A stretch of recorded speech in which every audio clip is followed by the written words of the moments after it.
On this week's episode of the Crushing Debt Podcast, who's more in debt, you or your landlord?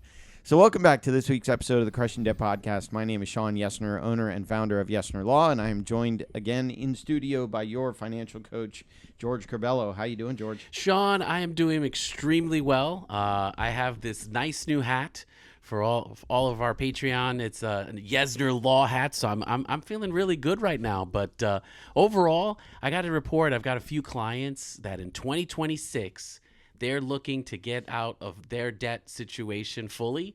And it's like paying off like $50,000. They're going to be very aggressive as part of their plans going into the new year. So really happy for them, and trying to motivate some others. If you're in that journey, it's time to start now. Yeah, that's awesome. That's awesome. So I have had a bunch of clients become debt free a little bit of a different way. I can imagine, but I have had a bunch of clients become debt free in 2025, and yeah, for anybody that is going to be watching this video, we have brand new Yesner Law swag in the office. So if it's something you are interested in, drop me an email, Sean at Yesner Law. We have hats, we have koozies. I ordered 200 copies of the Crushing Debt book. Let's go. So I've got copies of the book. So all of that is available for sale. If anybody is interested, go ahead and shoot me an email and we'll get some of that swag out to you. I think I've got a golf tournament. By the time this episode comes out, the golf tournament will be over.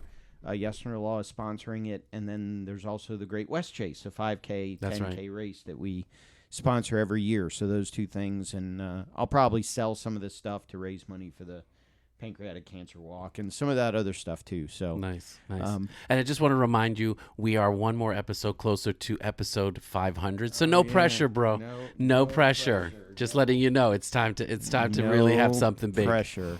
We really have to start figuring out what we want to do for episode 500. When we get to 499, we'll figure it out then. That's how I'm thinking. When we get 5 minutes before we click the record button on 500, we'll figure it out. That's one way to handle it. That's for sure. So we do have a guest on this week's episode. He is a returning guest, and so you heard him on episode 245, which God was a lifetime ago. Apparently, it was what is it? BGC? Yeah, before George Corbello. We got problems. Yeah, we're weird. But our guest is Mark Sorokurs with Central Pinellas Realty. I won't go through a really long introduction. Just you've been in property management for at least a decade, probably more than that, right? Almost 15 years. Wow, 15 years has been involved in property management. He was our guest on episode 245, which was saving money by using a property manager. And today we are excited to talk to you about some real estate trends that you've noticed. So why don't we start there? In other words, what did you do? How did you compile the data that you used to find these trends that we're going to talk about today? Well, we started noticing trends just in our daily work that we do with properties. As a property manager, you see the properties that are for rent, you see the ones that are not renting, and we started seeing some trends that were contrary to what we typically see during the summer. Summer was slow, so we spent a couple of days looking at several hundred listings online, individual, for single-family homes in Pinellas County, and started analyzing what's in the market, how are they being priced, how long are they sitting on the market, and that kind of backed up the trends that we were seeing in the market, that the market is shifting this year. Yeah, so you looked at Dunedin, Palm Harbor, Clearwater, Largo, Seminole, Safety Harbor. So for those listening that don't really know the Tampa Bay area, that doesn't include St. Petersburg, but what would your guess be in terms of how the trends that you saw for North Pinellas would transfer to Hillsborough County, for example, Tampa, right, or to, Sarasota, Manatee, or Pasco? How do you think these trends would translate to some of the other areas? Your best guess. We actually looked at that as well. We kind of looked statewide and looked at other large municipal areas of Florida, Orlando, Tampa Bay market as a whole. And the trends we're seeing in Pinellas County are pretty much going through statewide and at a national level in a lot of areas as well, that rents are pulling back. There's an increased supply of inventory coming on the market for multiple reasons, and we see a lot of people who are overpricing their properties, and they're just sitting on the market because either they have debt that they can't pay, so they have what we call aspirational pricing for their rentals, or there may be other things going on where they just have somebody who's running ads for them that doesn't really understand the market and is not pricing the property properly. Yeah. And that may be something we can get into as we talk about the numbers, but that last point you made, I mean, I remember in the meltdown, there was this weird dynamic of you had a bunch of realtors that were going out of business because they couldn't sell anything in the meltdown. And then you had a whole bunch of other inexperienced realtors that were coming into the market that were advertising to do short sales. And so they were selling all kinds of short sale property, but they really had no idea what they're doing. Yes, agreed. And that's where we see this trend heading. And that's, again, I can't predict the future any better than anybody else, but the trend is as disturbing as what we saw back in the 2009-2010 meltdown. We're not quite there yet, but all the signs are there that realtors who normally would be selling houses are now trying to do property management because sales are down, interest rates are higher. That's slowing things down as well. So we do see those trends not only just in Pinellas County, but in the broader market. Those same things are starting to accelerate. So what do you, I mean, obviously you're seeing these trends that are out there, but like, what can you do to help to really, you could say, educate or provide some information to folks out there? Because again, there's so many aspects of the economy today that seem to be a little bit off, right? You know, like prices are high, the housing market is, so we're getting all these signs itself, but how do you help your clients to kind of navigate through some of these tough waters today? Well, it's really no different than any other trade. Like an attorney, when you need an attorney, you want to find an attorney that has the experience in the area that you need and who is going to be focused on you. That's what we do for the owners that we work for. It's our job to understand the market. It's our job to make sure that when we have a vacancy coming up, we start running that ad early to get people to look at it and make sure it's priced right so we can get it rented quickly so that the owner's cash flow is not interrupted. So being an educated property manager, and that's all we do, that gives our customers, our clients, the comfort level knowing that we know what we're doing and we're able to give them the correct advice so that the property doesn't go vacant and that we are getting the top rent that we can get balanced against having that property not go vacant. So do you have to be a licensed realtor to be a property manager? You can manage your own properties without a license. However, my experience has been that a lot of people have one or two properties. Maybe they inherited a property, or they are upsizing or downsizing, and they're transitioning from one to the other, and they don't know what to do with the other property.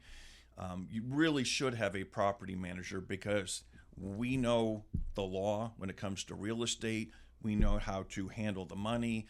We know how to prevent tenants from playing games. We'll make sure the rent comes in every month. So you want a professional if you have an investment property out there working for you and protecting you and doing what they need to do to keep that property rented and keep your cash flow going. Yeah, and I think aside from that, it's also important that the property manager also understand, what to do when the tenant moves out.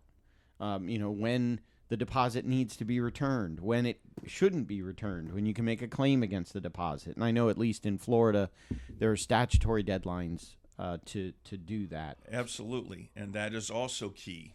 The other thing is to make sure that when you have money that you're holding, like a security deposit, that is kept separate from your personal money or other people's money. And private owners don't always understand that, yes, they are still required to follow statute, even if they are not a licensee with real estate. Yeah, I've always explained the deposit is the deposit, rent is rent. Now, if a tenant moves out early and in breach of the lease agreement, then you can say that the landlord's been damaged based on the non-payment of rent, and then you can apply the security deposit to it. But the tenants that say, well, I paid a security deposit, just keep that as my last month's rent, that's not necessarily how it works. Plus, if the tenant says, well, I paid my security deposit, keep that as my last month's rent, but there's damages to the home that need to be cleaned up, repaired, whatever, now you're in a situation where there's more owed to the landlord than what's been paid on the deposit. Or, to your point, the flip side of that, let's say it's the perfect tenant that leaves the house in great shape, but the landlord has commingled the deposit with their own personal stuff. Now they got to dip into their own pocket to pay the deposit back. Correct. And in those situations where the tenant has done everything right and they move out and there's no damage, we try to get their money back to them within 14 days. Statute says we have 15. Our goal, if they left it clean and it's undamaged, we want to get their money back to them right away because they need that money. Right. We don't want to hold on to that. And by the same token, if there is damage, there is a process that we have to follow, and we have a checklist, and we follow that step by step to not only protect the owner and protect ourselves, but to make sure that the former tenant understands why there was a charge on the deposit and what the charge was for. Okay, so why don't we get into some of the trends you did discover? So what are some of the trends you did find? Well, some of the trends we found is, like I mentioned earlier, rents are dropping. Right now, in the market, there's two types of owners typically for rental properties. There's the private owner, and then there's what we call the corporate owners, big corporations that own hundreds of properties. And we noticed in the summer that the corporate-owned properties, those corporations were dropping their rents starting in midsummer, which is typically not when you see rents dropping. And in June and July, we could see that they were dropping their rents 10 to 20%. We did our deep analysis this past weekend, and they're dropping their rents now 20 to 30% from where they were a year ago. Wow. And that's a significant change in the marketplace. And on the other side, we see private owners who still have that aspirational pricing on their properties, thinking that, well, it was $3,400 last year, I'm going to try to get $3,400 or $3,500 this year, and not understanding how much the market has changed. And they're really shooting themselves in their foot because their properties are sitting vacant 2, 3, 4 months. And once you've lost that rent, it's never coming back. So it's very important that you have a professional that helps you to make sure your property is priced right so that you as the owner don't have that unexpected vacancy and that loss of income. Is this a situation of maybe landlords trying to cash flow too much? In other words, even though there's been a drop of 20 to 30% in rent, is the rent in general still enough to cover the mortgage payment and the other expenses of the home, or are landlords having to dig into their pockets a little bit more because the rent doesn't cover the mortgage payment, the repairs, all that other kind of stuff? That's a really good question, and a lot of it depends on when they bought the property and how they bought it. If somebody bought the property 5 years ago and they paid cash, then they're probably okay, even with the increases in insurance and property taxes. But you have people who bought, during the peak of the market a year or 2 years ago, they have a mortgage, they're struggling to cover that mortgage right now. And the best advice we give those people is something's better than nothing. The market has dropped. Overpricing it's not going to get it rented with a quality tenant. It's better to get a quality tenant in there who's going to be there a long time. And when the lease comes up for renewal next year, if the market is starting to recover a little bit, we can bump the rent up a little bit over time. But in the meantime, you want to get as much money as you can based on what the market is. And the market doesn't care what your mortgage is. The market doesn't care you just had to put a new roof on there. The market price is what the market thinks people should pay for it. And that's a bitter pill for some owners to swallow. Well, and I know that we've got long-term rentals, we've got short-term rentals, so we got people that want to rent out their house or whatever for a year at a time or 2 years at a time, whatever. We've got people that want to do 3 months or 6 months, whatever. How does any of this translate in terms of the even shorter term, like the Airbnbs and the VRBOs? Good point. How does that factor into the analysis? Yeah. Well, short-term rentals depend on tourists. Those are typically, whether it's a family coming from Michigan or people coming from overseas, and tourist numbers are down. Tourist numbers are dramatically down, and from what we've seen from prior years. So what we're seeing now is those people with the short-term rentals, the vacation rentals that can't rent them, they're now trying to make those long-term rentals. The problem with that is people who are looking to move and live someplace as opposed to vacationing, they have their own furniture, they have their own bed, so they don't want to rent a furnished place for a year typically. So it's not an attractor to potential tenants, it's actually a negative. And people are like, well, I don't want a furnished house, I have my own stuff. Right. So that doesn't help an owner. And they also have a tendency to think short-term rental pricing is typically higher than long-term rental pricing. And they don't understand that if somebody's paying $5,000 a month for a 1-month rental on the beach, that somebody who's going to be there for a year, they're not going to pay that. No. So funny story, funny sidetrack here for a minute. My uncle came down about a year ago now. Actually, as this comes out, we're beyond a year from my son's bar mitzvah. So my uncle came down, and my uncle stayed in an Airbnb while he was here. So I get a call from my uncle. I get a call from a client of mine that said, "Hey, who is this Glenn Yesner person? Is that a relation to you?" I said, "Yeah, it's my uncle." "Why?" She said, "Because he's renting my Airbnb." I had my uncle rent an Airbnb unknowingly from a client of mine. And so I had to call my uncle and say, "Don't wreck the place or I'm going to have to sue you on behalf of my client." No, but it worked out. We had a great time, and it was fun. And he left the house in good shape, so I didn't have to sue my uncle. That's good. That's nice. That's a good family story there. Yeah, That's pretty good. Always a good thing. So we're basically turning into a renter's market. Correct. So if I am a renter, well, let's you represent landlords primarily. So Correct. I think I want to come at it from a landlord and a tenant perspective. Right. In other words, if I'm a landlord, what should I be thinking in terms of I want $2,500 for my rental, but the market won't bear that?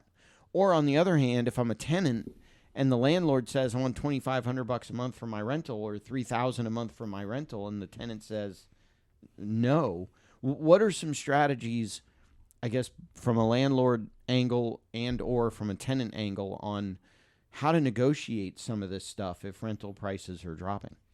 Well, on the landlord side, you got to know where to price your property. It's just like when you go to buy a house, the realtor runs comps and they say, okay, this house is worth X dollars based on comparable sales.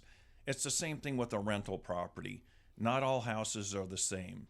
You could have a 3-bedroom, 2-bath house with a 2-car garage, and 2 houses down the street could be another 3-bedroom, 2-bath house with a 2-car garage.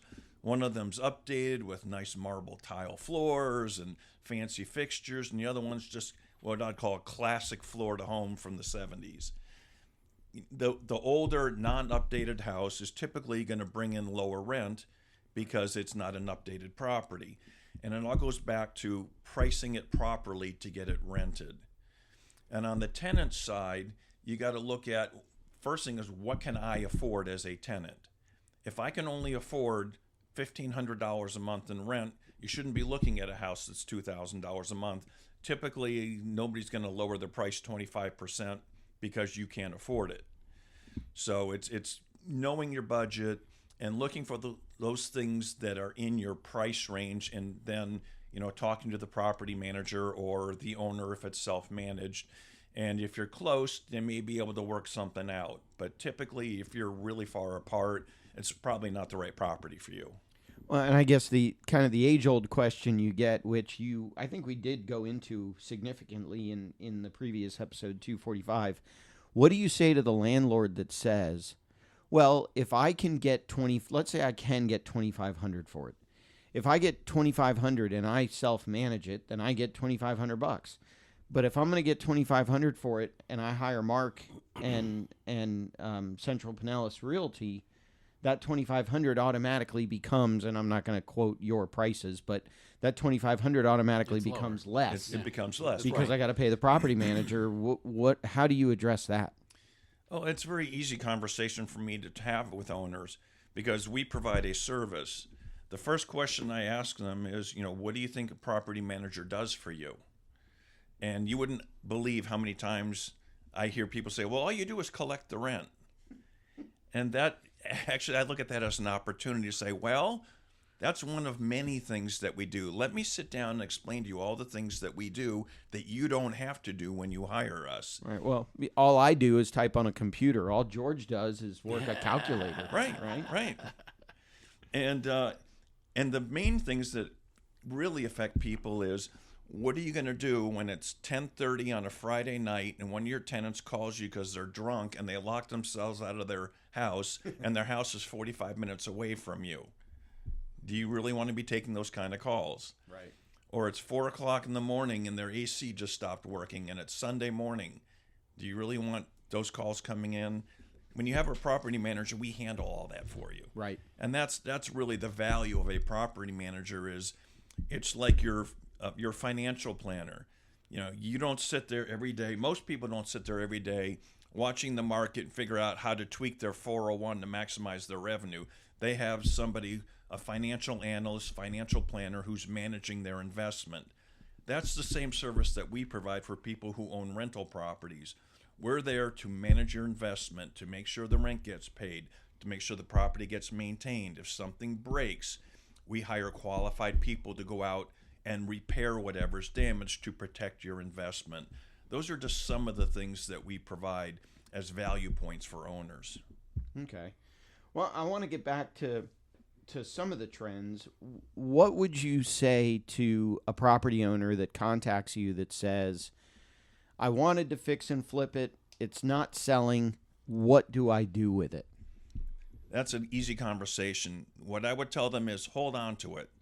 The housing market's like the stock market. There's always peaks and valleys, but the long-term trend in real estate is that it will increase in value over time.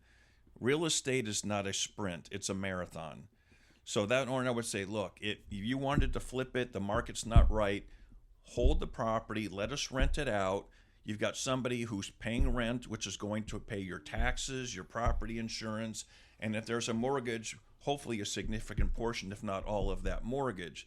So you have income coming in that offsets your expenses, and over time, as the market shifts back, the value of the property that you want will start approaching where the market price is for that property, and eventually you'll be able to sell it.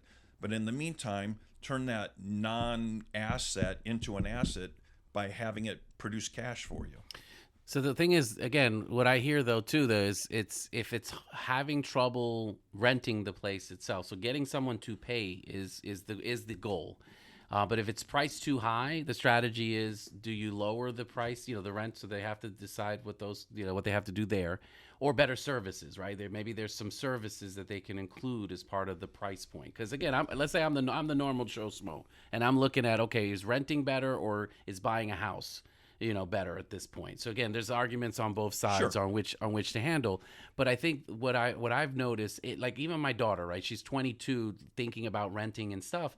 There's people today that can't afford even the $1,600 or $2,000 at this point when we talk about those kind of price points, unless they have roommates. They have a roommate. Yeah, they've got Exactly. people. I mean, that's where we're at right now, where it's like the economy is kind of hitting everybody below the belt right now. Right. So I think the other thing you have to, again, I would like to consider from either the property manager or the landlords, like, how do we handle knowing that it might turn around in the next few years, but again, if I have a property and I'm like, I can't pay both mortgages unless I have a renter. What, where do I go from that standpoint? Kind of like, I feel like the only option is to lower the rent point at that point. Right. Because if you're adding services, let's say you're trying to get $2,500 a month in rent and you're not getting any activity, people don't want to pay that much. Right. Adding additional services to it means an additional expense for the owner. Right. So, okay, I'll throw in lawn care for free. That's $150, $180 a month. That's more money coming out of the owner's pocket. I want to include, I'll replace all the appliances. Well, there's, $3 to $8,000 depending on what they're replacing. That's more Right. money the owner has to come out of pocket. Typically, if a price is too high and it's not renting, you need to find out what the right price is. And if you don't do this day in and day out, you may not know what the right price is, and you're Right. just kind of blindly picking numbers. That's when you really should bring a professional in. Because, again, our goal is to get the property rented quickly to a quality tenant to get the cash flow going. And I've had people in the past who have said, I want $2,500 a month, and we say, look, the market price for this property is $2,200, $2,300 a month, and they insist on me running an ad for 30 days, and it's not renting. I'm like, okay, well, you just lost $2,300. It's never coming back. Right. Let me price it right, and within 2 weeks, we got it rented. Yeah. And the owner's like, oh, I get it now. What is a typical vacancy rate? In other words, it's impossible to have every unit rented 100% of the Right. time. What's a reasonable 11 out of 12 months, 10 out of 12 months, 80%, 75%, 90%? What do you like to see in terms of either a vacancy rate or a rental rate, whatever Yeah. that would be Our called? vacancy rate is typically less than 10%. Sometimes it's less than 5% because we take care of the owner's properties. We treat the tenants right. So our tenants have a tendency to stay for many years with us, which also saves the owner money because they're not paying all the turnover costs by churning the tenants. And you have a happy tenant, you take care of them, they take care of the property, they have a sense of ownership. Everything works well when you do that. Yeah. Now, I've seen on the all-knowing TikToks, Yes. Oh, yes. The all-knowing experts. TikToks. The Almighty. all the experts on the TikToks are saying Section 8. We need to rent Section 8. Now, Rent I'm not. I don't- Section 8. What? Really? Well, I don't know that. Elaborate. I don't want to get into the merits of Section 8. Right. No. That's not what I'm It's- just. Where's the thought process for the It advice? is a program. It serves a purpose, and there are people who need that Yeah. program, and that's great. As an owner, you have to figure out, okay, what are all the hoops I have to jump through Right. if I'm going to participate in the program, and do I want to jump through all those hoops? Some owners are like, yeah, no big deal. I'll let my property manager handle it. Other owners are like, I don't want to get involved. It's too much paperwork. It's too onerous for me, and I'm going to opt out of participating in that program. Okay. Let me ask this. And you've kind of mentioned a few, but like going into the future, what are some other indicators that you're looking for to decide whether it's time to raise the rents again or just keep lowering the rents? Like, what are some of the indicators that you're still going to be looking for over the next few months? A lot of it comes down to your basic economic principles of supply and demand. Mm-hmm. Everything kind of runs off of those two factors. Right now, we're seeing reduced demand coupled with an oversupply of long-term rental properties. So there's no easy answer, but really all of it comes down to what is the market doing. If we see properties are renting really quickly and there's a lot of competition for properties, then maybe there's an opportunity to bump the rents up a little bit.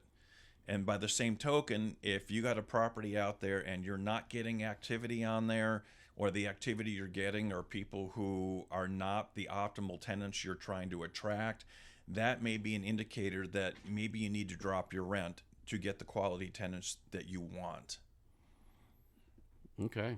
I mean, it's it's a crazy times, and I agree with you. I think there's been a lot of talk of like where this market is right now and where it could be.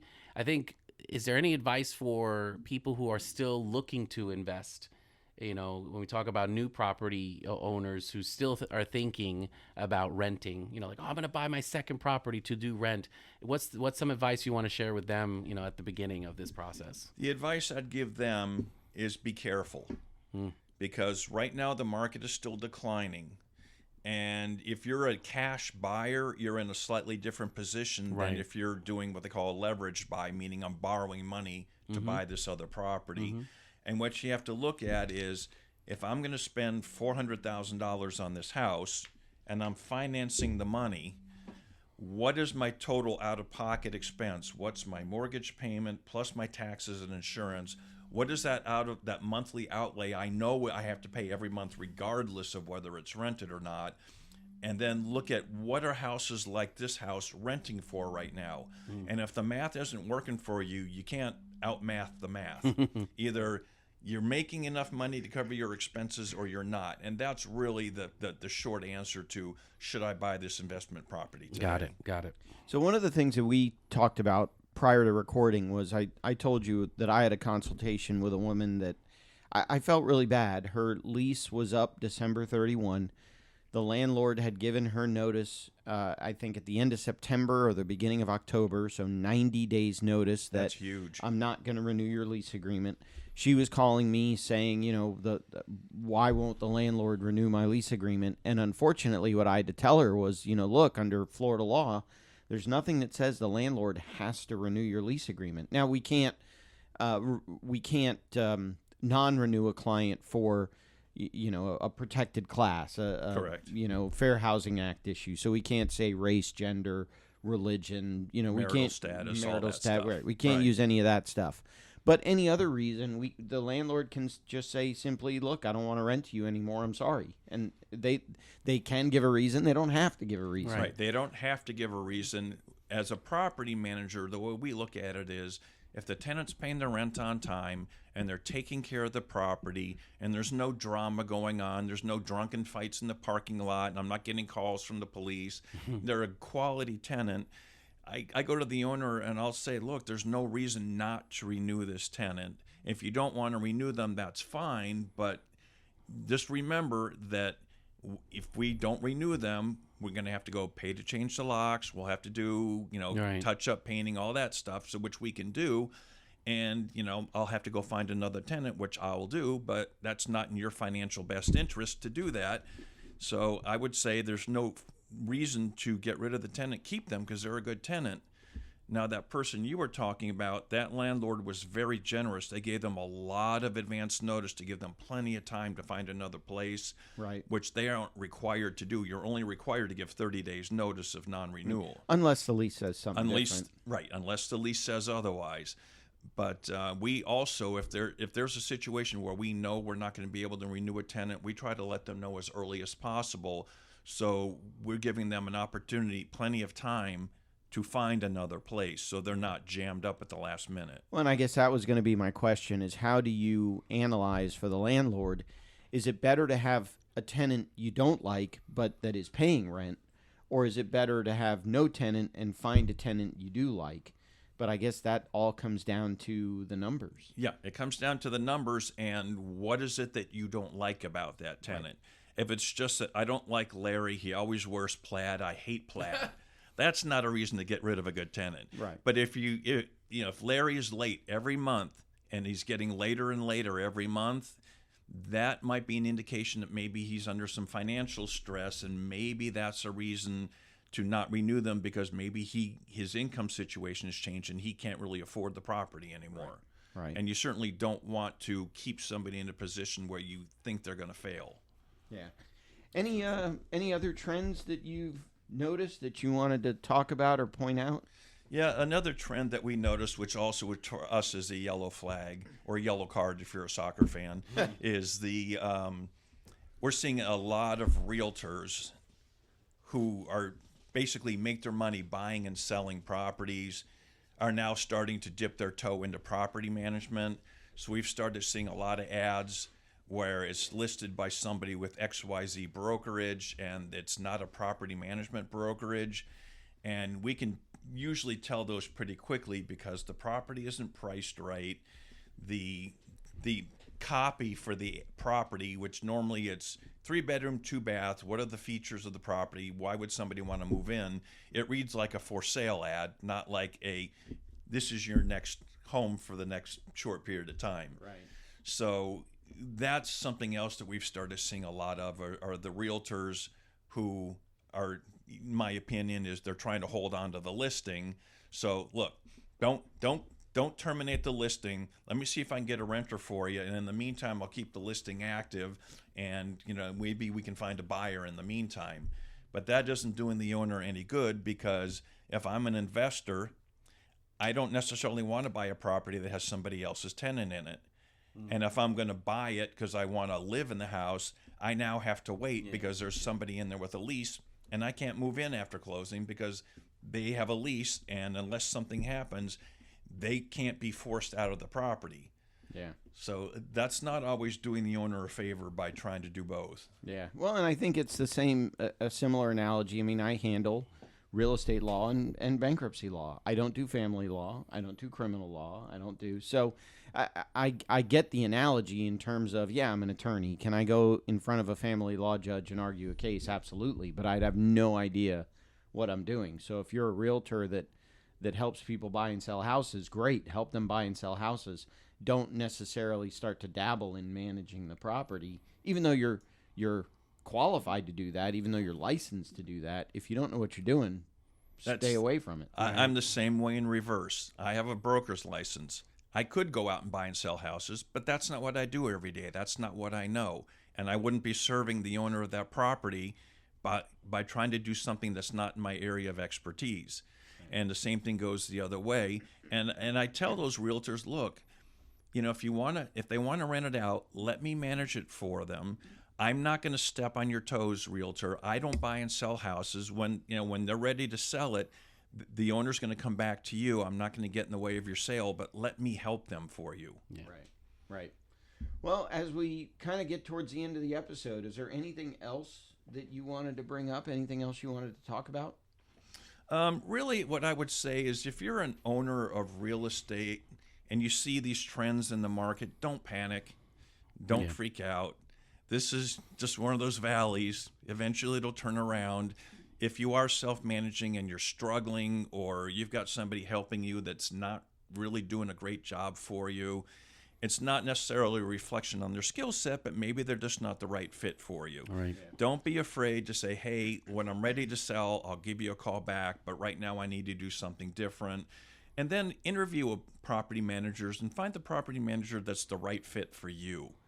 Because not everybody is the right fit for a property manager. Not every property manager is the right fit for an owner. Yeah. So just make sure you find somebody that has the skill set you're looking for and you think that you can work with. Right. Okay. Very nice. Oof. Well, I do want to remind everybody, I guess we got this new feature on Zoom that automatically zooms in and out. So I've been kind of monitoring it out of the corner of my eye. If you want to get dizzy by watching this week's episode, you can go to patreon.com/crushingdebt. We have some of the videos up there. You can go check out the video. You can see us all talking to each other. So that helps support us in terms of putting back into the show. Also, the pancreatic cancer walk, we're still starting up our team for that. And so if you want to do that, you can... I'll have the link in the show notes to the My Legacy Striders page on the pancan.org website. If you want to contact Mark, it is centralpinellasrealty.com or it is office@collmanproperties.com. And depending on when you're listening to this, some of that may change. So stay here, stay posted. We'll make updates, and I'm sure Mark will do whatever forwards are appropriate as well. But right now, it's centralpinellasrealty.com or office@collmanproperties.com. Or to make it easy, just call us at 727-733-RENT.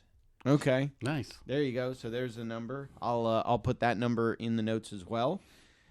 Anything else? No, great job, guys. This is always helpful. It's funny how we're always on a roller coaster, whether it's the stock market, the housing market, the renters market. So it's amazing to have people with your expertise really providing that guidance that's well needed. That's not coming from TikTok, so I can appreciate you from that standpoint. Absolutely. And we've been doing this a long time, and that's when we see these trends.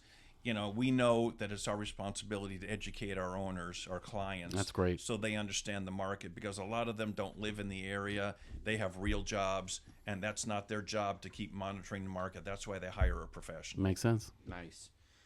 So, I mean, again, whether you're a landlord, whether you're a tenant, whether you hire a property manager, we hope that you have more money at the end of the month rather than month at the end of the money. And we will talk to you in next week's episode.